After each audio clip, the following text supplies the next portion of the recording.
కేవలం హైదరాబాద్ ఒక్కటే ఉంది. మిగిలిన ప్రాంతాల్లో కూడా ఎయిర్పోర్ట్స్ డెవలప్ కావాలనేది తెలంగాణ ప్రజల తాలూకా ఆకాంక్ష.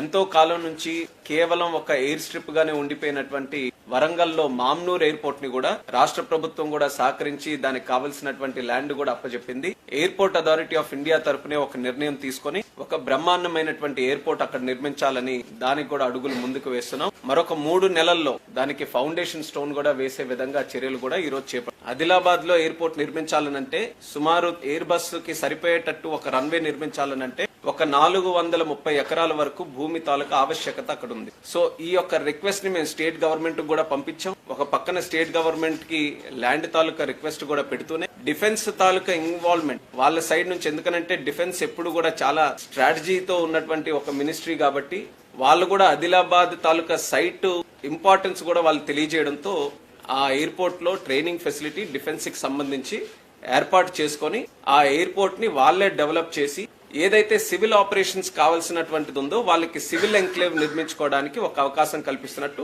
ఆ యూజర్ అగ్రిమెంట్ లో కూడా ఈ రకంగా చేద్దామని ఒక మంచి ప్రపోజల్ మరి రాజ్నాథ్ సింగ్ గారు మాకు తెలియజేయడం జరిగింది. చాలా సంతోషం.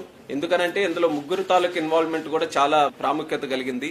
Civil aviation department, defence, ministry of defence, అలాగే మన స్టేట్ గవర్నమెంట్. ఈ 3 కలిసి ఏప్రిల్ 17th నాడు గ్రౌండ్ కి వెళ్లి అక్కడ మరొకసారి ఓఎల్ఎస్ ఆబ్స్టికల్ లిమిటేషన్ సర్వే కూడా చేసుకుని మరొకసారి ఫీల్డ్ కి వెళ్లి స్టడీ చేసి ఇంకేమైనా ఆబ్స్టికల్స్ ఉన్నా, ఇంకేమైనా లిమిటేషన్స్ ఉన్నా వాటన్నిటిని కూడా పరిగణలోకి తీసుకొని రన్వే ఓరియంటేషన్ లేకపోతే మాస్టర్ ప్లాన్ ఇవన్నీ కూడా స్టడీ చేసి దాని మీద ఒక ప్లాన్ కి మాస్టర్ ప్లాన్ కూడా నిర్ధారించడానికి 17th నాడు ఒక నిర్ణయం తీసుకుంటున్నారు. స్టేట్ గవర్నమెంట్ ల్యాండ్ ఎక్వైర్ చేసుకుని ఇవ్వాల్సినటువంటి బాధ్యత స్టేట్ గవర్నమెంట్ అవుతుంది. అది కూడా ఆల్రెడీ వాళ్ళకి కమ్యూనికేట్ చేసాం. వాళ్ళు కూడా ఖచ్చితంగా అది చేస్తా. In the interest of the airport, in the interest of development of Adilabad area వాళ్ళు కూడా సహకారం అందిస్తారని కూడా తెలియజేయడం జరిగింది.